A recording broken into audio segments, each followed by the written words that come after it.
আরে সুজন, লিয়া, কেমন আছো তোমরা? অনেকদিন পর দেখা হলো। এসো এসো, ভেতরে এসো। দরজার পাশ থেকে সরে গিয়ে বললেন রিনা বেগম।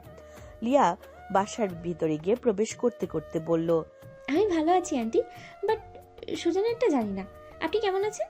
তোমরা এখনো দুষ্টুমি কমেনি লিয়া রানী? রিনা বেগম একটু হেসে বললেন।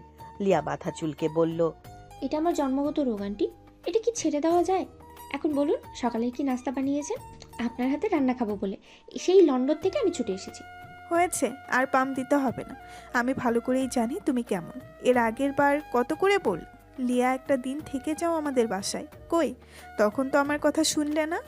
রিনা বেগমের কথা শুনে লিয়া শুকনো হাসি দিয়ে বলল, এবার থেকে যাবো আন্টি। আর ভাই, আমি যে এখানে দাঁড়ায় আছি, আমাকেও দুই একটা কথা বলার সুযোগ দে। সুজনের কথা শুনে লিয়া মুখ বাঁকিয়ে বলল, তোরা কে ধরে রাখছে? কথা বলতে হলে বলবি, তোরই তো বোনের সব। লিয়া পুরো কথা শেষ করতে পারল না। সুজন চোখ গরম করে তাকালো। রিনা বেগম থমথমে খেয়ে লিয়ার দিকে প্রশ্নবোধক দৃষ্টিতে তাকালো। লিয়া ঢোক গিলে ফোকলা হেসে বলল, আরে এভাবে আমার দিকে তাকিয়ে আছিস কেন সুজন? আমি জাস্ট ফান করছিলাম। আচ্ছা আন্টি, জেকে কোথায়? ওর সাথে একটু দেখা করে আসি। রিনা বেগম জোরে নিঃশ্বাস ছেড়ে হাতের ইশারা করে বললেন, ওটা ওর রুম, এখনো যে ঘুমাচ্ছে। আচ্ছা, তোমার ওকে জাগিয়ে দাও, আমি তোমাদের জন্য নাস্তার ব্যবস্থা করছি। রিনা বেগমের কথা শুনে সুজন বলল, আঙ্কেল কোথায় আন্টি? তোমাদের আঙ্কেল কাজের জন্য দেশের বাইরে গেছেন। আচ্ছা আন্টি, আমরা জেকে রুমে যাচ্ছি। আপনি আমার জন্য দুটো পরোটা ভাজিয়ে। লিয়া এই বলে সুজনের হাত ধরে টেনে জ্যাকের রুমে নিয়ে আসলো। রিনা বেগম হেসে উঠে রান্নাঘরের দিকে চলে গেলেন। জ্যাকের রুমে এসে সুজন আর লিয়া দেখলো জ্যাক পড়ে পড়ে ঘুমাচ্ছে। এক পা বেডের পাশে ঝুলে আছে, আরেক পা বেডের ওপরে।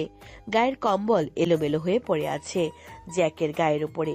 লিয়া শুকনো ঢোক গিলে সুজনকে বলল, তোর বোন কি দেখে একে পছন্দ করেছে রে? একে মানুষ বলা ভুল হবে ভাই। পশুরাও কত সুন্দর করে মেরে গুটি মেরে শয়, আর একে দেখ। সাব্বিরের রাহুল তবুও মোটামুটি ঠিক আছে, এই শালা তো একেবারেই জঘন্য। তোর বোন সারা জীবন কি করে কাটাবি এই উটকো বাদরের সাথে? আমি তো এক সেকেন্ডও থাকতে পারবো না। লিয়ার কথা শুনে সুজন চোখ গরম করে তাকিয়ে বলল, দেখ লিয়া, উল্টাপাল্টা কথা বলবি না। একে আমি বোনকে কষ্ট দিয়ে যাচ্ছি শুধু তোর জন্য, আবার তুই উল্টাপাল্টা কথা বলতেছিস। আমার জন্য না, তুই যেটা আমার থেকে চাইবি সেটার জন্য। লিয়া মাজায় হাত দিয়ে জ্যাকের দিকে তাকিয়ে বলল। সুজন রহস্যের হাসি দিয়ে বিড়বিড় করে বলল, সময় হলে বুঝবি আমি কি চাইবো তোর কাছে। এই, কি বিক্রি করছিস?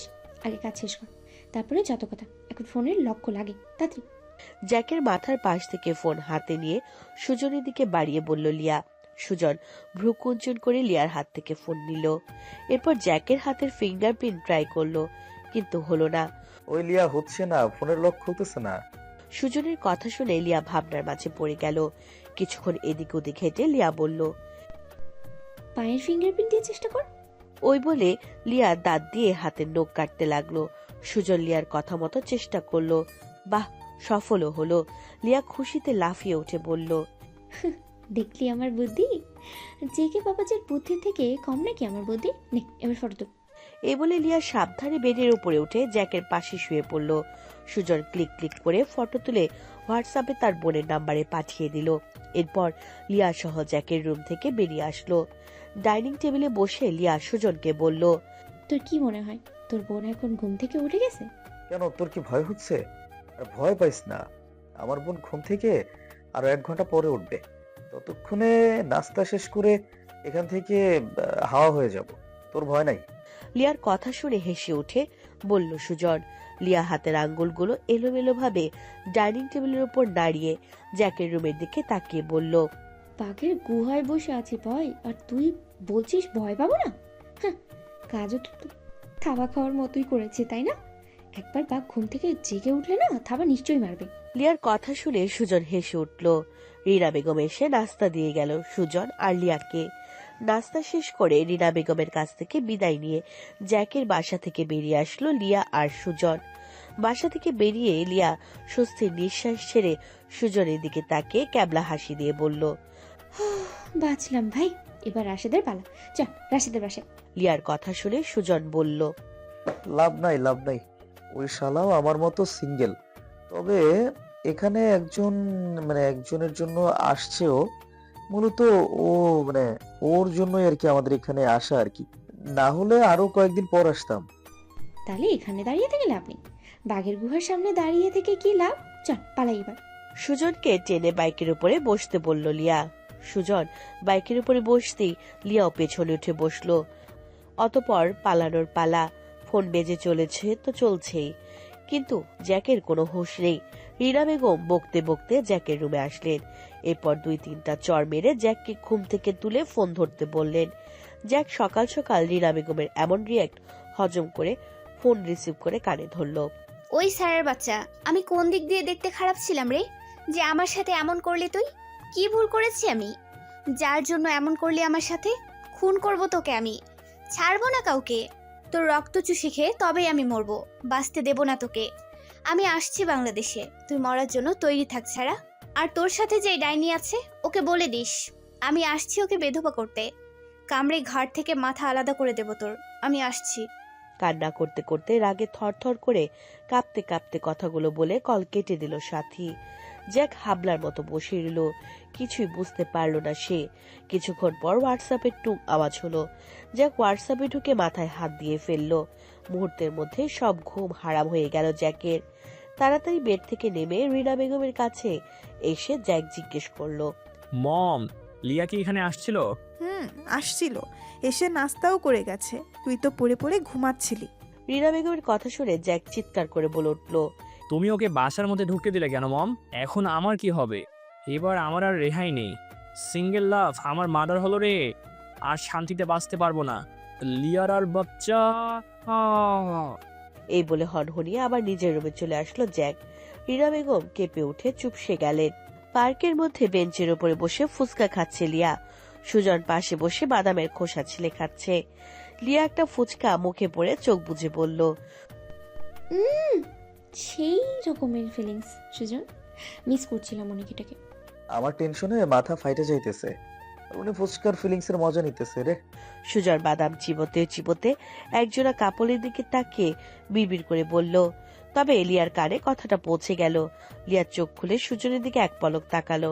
এরপর নিজের সিনা দিয়ে সুজনের সিনায় ধাক্কা মেরে বলল, আরে চাপ নিস না, আমি আছি তো।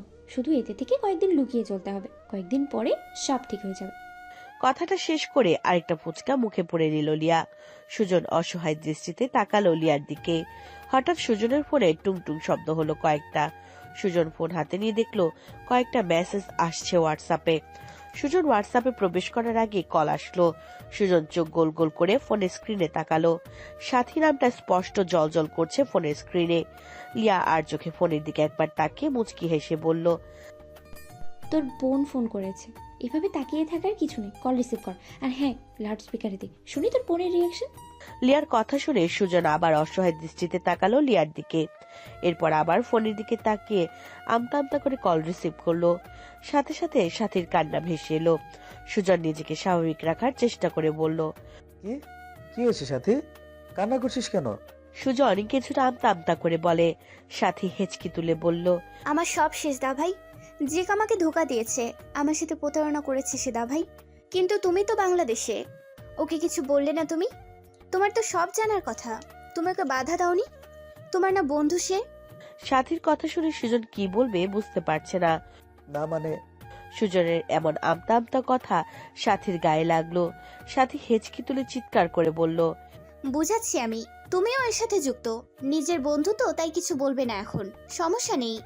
আমি আগামী 2 দিনের মধ্যে দেশে আসছি, সবাইকে দেখে নেব আমি, কাউকে ছাড়বো না। হেঁচকি তুলে কথাগুলো বলে চোখের পানি মুছল সাথী। এরপর সুজনকে কিছু বলার সুযোগ না দিয়ে কল কেটে দিল। সুজন শুকনো ঢোক গিলে ফোনের দিকে তাকিয়ে রইল। লিয়া এতক্ষণ সব শুনছিল। এই পর্যায়ে লিয়া হে হে করে হেসে উঠে বলল, তোর বোন তো দেখছি বেশ জেদি। ওই শালা জেকের মধ্যে কি দেখলো রে তোর বোন, যে এমন পাগল হচ্ছে ওর জন্য? যাক, ভালোই হলো। এবারও দেশে আসলে জেকের সাথে বিয়ে দিয়ে দিব। আমার বোন কি তুই জানিস না? ও আমার উপরে প্রচন্ড হুকুম খাটায়। বাসার কেউ ওর উপরে কথা বলতে পারবে না, বললেই বাসার সব জিনিস ভেঙে ঘুরাই দিবে। হোয়াটসঅ্যাপের মেসেজগুলো দেখার জন্য হোয়াটসঅ্যাপে প্রবেশ করতে করতে বলল সুজন। লিয়া মুখ বাঁকিয়ে ফুচকা খাওয়ায় মন দেয়। হোয়াটসঅ্যাপের সাথীর চ্যাট লিস্টে কয়েকটা কয়েকটা ফটো দেখলো সুজন। প্রিয় মানুষটি অন্য কারোর পাশে শুয়ে আছে, কিন্তু এই ছবিগুলো সুজনেরই তোলা। সুজন মনে মনে বলে উঠল,